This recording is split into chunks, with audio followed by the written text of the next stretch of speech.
ಬೆಂಗಳೂರಿಗೆ ಬಂದಿದ್ದ ಕಾಂಗ್ರೆಸ್ ಮುಖಂಡನನ್ನ ಸುಲಿಗೆ ಮಾಡಲಾಗಿದೆ.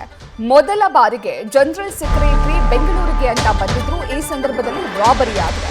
ಕಲಬುರಗಿಯ ಕಾಂಗ್ರೆಸ್ನ ಜನರಲ್ ಸೆಕ್ರೆಟರಿ ಶಿವಕುಮಾರ್ ಬಾಲಿ ಬೆಂಗಳೂರಿಗೆ ಅಂತ ಬಂದಿದ್ದಂತಹ ಸಂದರ್ಭದಲ್ಲಿ ರಾಬರಿ ಆಗಿದೆ. ವಿಧಾನಸೌಧಕ್ಕೆ ಮಂತ್ರಿಯೊಬ್ಬರನ್ನ ಭೇಟಿ ಮಾಡೋದಕ್ಕೆ ಅಂತ ಶಿವಕುಮಾರ್ ಬಾಲಿ ಅವರು ಬಂದಿದ್ರು. ಹಾಗಾಗಿ ಗಾಂಧಿನಗರದ ಶೋಭಾ ಲಾಡ್ಜ್ನಲ್ಲಿ ಉಳಿದುಕೊಂಡಿದ್ರು. ಇನ್ನು ಬೆಳಗ್ಗೆ ಎಂದಿನಂತೆ ವಾಕಿಂಗ್ ಅನ್ನ ಮುಗಿಸಿಕೊಂಡು ವಾಪಸ್ ಲಾಡ್ಜ್ಗೆ ತೆರಳುವಂತಹ ಸಂದರ್ಭದಲ್ಲಿ ಕದೀಮರು ಅಡ್ಡಗಟ್ಟಿದ್ದು 35,000 ರೂಪಾಯಿ ಬೆಲೆ ಬಾಳುವಂತಹ ಮೊಬೈಲ್ ಹಾಗೂ ಅವರ ಬಳಿ ಇದ್ದಂತಹ ನಗದನ್ನ ದೋಚಿ ಪರಾರಿಯಾಗಿದ್ದಾರೆ. ಸದ್ಯ ಉಪ್ಪಾರಪೇಟೆ ಪೊಲೀಸ್ ಠಾಣೆಯಲ್ಲಿ ಈ ಪ್ರಕರಣ ದಾಖಲಾಗಿದೆ.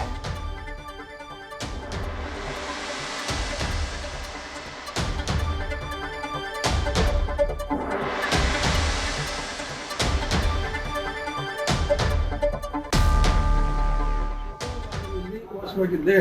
13ನೇ ತಾರೀಕು ಬೆಳಗಿನ ಜಾವ ನಾನು ಫ್ರೀಡಂ ಪಾರ್ಕ್ ಕಡೆ ವಾಕಿಂಗ್ ಹೋಗ್ತಾ ಇದ್ದೆ. ವಾಕಿಂಗ್ ಹೋಗೋ ಸಮಯದಲ್ಲಿ ರಾಜ್ಕುಮಾರ್ ಇಂಟರ್ನ್ಯಾಷನಲ್ ಹೋಟೆಲ್ ಎದುರುಗಡೆಯಿಂದ ನಾನು ಹೋಗ್ತಾ ಇದ್ದೆ.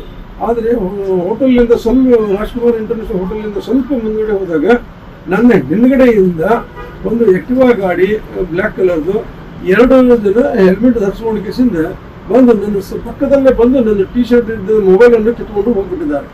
ಅಲ್ಲಿ ನಾನು ಹಲೋ ಅಂತ ಚೀರಾಡಿದ್ರು ಕೂಡ ಅವರು ಹೋಗ್ಬಿಟ್ಟಿದ್ರು. ಅದಕ್ಕೆ ಅವ್ರು ಸಿಗಲಿಲ್ಲ. ನಾನು ಅಷ್ಟರಲ್ಲಿ ನನ್ನ ಹಿಂದುಗಡೆ ಕೆಲವು ಬಂದು ಇಲ್ಲೇ ಉಪ್ಪಾರ ಪೊಲೀಸ್ ಸ್ಟೇಷನ್ ಅದ ನಡೆಸ್ತಾರೆ, ಹೋಗಿ ಕಂಪ್ಲೇಂಟ್ ಕೊಡೋಣ ಅಂತ ಹೇಳಿದ್ರು. ನಡ್ರಿ ಅಂತ ಹೇಳಿದ್ರೆ ನಾವು ಹೋಗಿ ಬೆಳಗಿನ ಜಾವ 5 ಗಂಟೆಗೆ ಹೋಗಿ ಕಂಪ್ಲೇಂಟ್ ಬರ್ಸಿ ಬಂದಿದ್ದೆ. ನಂತರ ಅವರು ಬೆಳಗ್ಗೆ 10 ಗಂಟೆಗೆ ಬಾ ಅಂತ ಹೇಳಿದ್ರು. ಅವರು 10 ಗಂಟೆಗೆ ಹೋಗಿ ಅವರಿಗೆಲ್ಲ ಕಂಪ್ಲೇಂಟ್ ಬರೆಸಿ FIR ಎಲ್ಲ ಮಾಡಿಸಿ ಅವರು ಕಾನಿಸ್ಟೇಬಲ್ ಎಲ್ಲರೂ ಬಂದು ಆ ಸ್ಥಳವನ್ನು ಪರಿಶೀಲನೆ ಮಾಡಿ ಅಲ್ಲಿನ CC ಕ್ಯಾಮ್ರಾ ಎಲ್ಲ ನೋಡ್ಕೇಸಿಂದ ಆ CC ಕ್ಯಾಮ್ರಾಗೆಲ್ಲ ಬಂದಿದೆ. ನಾವು ನೋಡ್ಕೊಂಡು ಕೇಸಿಂದ ಇದು ಮಾಡ್ತೇವೆ, ಪಂಚಣೆ ಮಾಡಿಕೊಂಡು ಇಬ್ಬರದ್ದು ಸಿಗ್ನೇಚರ್ ತಗೊಂಡು ಕೇಸಿಂದ ಅವ್ರು ಹೋಗ್ಬಿಡ್ತಾರೆ. ಅಲ್ಲಿವರೆಗೆ ನಾನು ಸಾಯಂಕಾಲ ಈ ಬಗ್ಗೆ ಹೆಚ್ಚಿನ ಮಾಹಿತಿಯನ್ನ ನೀಡ್ತಾರೆ ನಮ್ಮ ಪ್ರತಿನಿಧಿ ಸಂದೇಶ್. ಕಾಂಗ್ರೆಸ್ನ ಜನರಲ್ ಸೆಕ್ರೆಟರಿ ಶಿವಕುಮಾರ್ ಬಾಲಿ ಅವರ ರಾಬರಿ ಆಗಿದೆ. ಯಾವಾಗ ಆಗಿರೋ ಪ್ರಕರಣ ಇದು?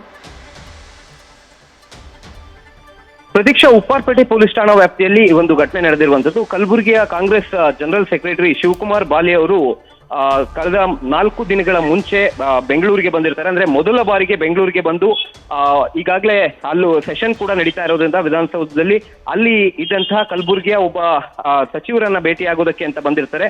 ಭೇಟಿಯಾಗಿ ವಾಪಸ್ ಹೋಗ್ಬೇಕು ಅಂತ ಹೇಳಿ ನಿರ್ಧಾರ ಮಾಡ್ಕೊಂಡಿರ್ತಾರೆ. ಆದ್ರೆ ಅವತ್ತು ಬೆಳಿಗ್ಗೆ ವಾಕಿಂಗ್ಗೆ ಅಂತ ಹೇಳಿ ಲಾಡ್ಜ್ ನಿಂದ ಹೊರಗಡೆ ಬಂದು ವಾಕಿಂಗ್ ಮಾಡ್ತಿದ್ದಂತ ಸಂದರ್ಭದಲ್ಲಿ ಏಕಾಏಕಿ 3 ಜನರ ತಂಡ ಬರುತ್ತೆ. ತಂಡ ಬಂದು ಮೊಬೈಲ್ ಅನ್ನ ಕಸ್ಕೊಳ್ಳೋದಕ್ಕೆ ಪ್ರಯತ್ನ ಪಡ್ತಾರೆ. ಈ ಸಂದರ್ಭದಲ್ಲಿ ಮೊಬೈಲ್ ಕೊಡೋದಕ್ಕೆ ನಿರಾಕರಿಸಿದಂತಹ ಹಿನ್ನೆಲೆಯಲ್ಲಿ ಆತನ ಮೇಲೆ ಹಲ್ಲೆ ಮಾಡಿ ಮೊಬೈಲ್ ಹಾಗೆ ಆತನ ಬಳಿ ಇದ್ದಂತಹ ಹಣವನ್ನ ಈಗಾಗಲೇ ಕಸಿದುಕೊಂಡು ಪರಾರಿಯಾಗಿರುವಂತದ್ದು. ಈಗ ಸದ್ಯ ಈ ಒಂದು ಪ್ರಕರಣಕ್ಕೆ ಸಂಬಂಧಪಟ್ಟಂತೆ ಉಪ್ಪಾರಪೇಟೆ ಪೊಲೀಸ್ ಠಾಣೆಯಲ್ಲೂ ಕೂಡ ಈಗಾಗಲೇ ಪ್ರಕರಣ ದಾಖಲಾಗಿದ್ದು, ಅವ್ರ ಮೇಲೆ ಹಲ್ಲೆ ಮತ್ತೆ ರಾಬರಿ ಮಾಡಿರೋದಕ್ಕೆ ಸಂಬಂಧಪಟ್ಟಂತೆ ಪ್ರಕರಣವನ್ನ ದಾಖಲಿಸಿಕೊಂಡು ಉಪ್ಪಾರಪೇಟೆ ಪೊಲೀಸರು ತನಿಖೆಯನ್ನ ಆರಂಭಿಸಿದ್ದಾರೆ. ಪ್ರತೀಕ್ಷಾ, ಥ್ಯಾಂಕ್ ಯು ಸಂದೇಶ್ ಡೀಟೇಲ್ಸ್ಗೆ. ನ್ಯೂಸ್ ಫಸ್ಟ್ ನಿರ್ಭೀತಿಯಿಂದ ನಿಮ್ಮ ಪರವಾಗಿ.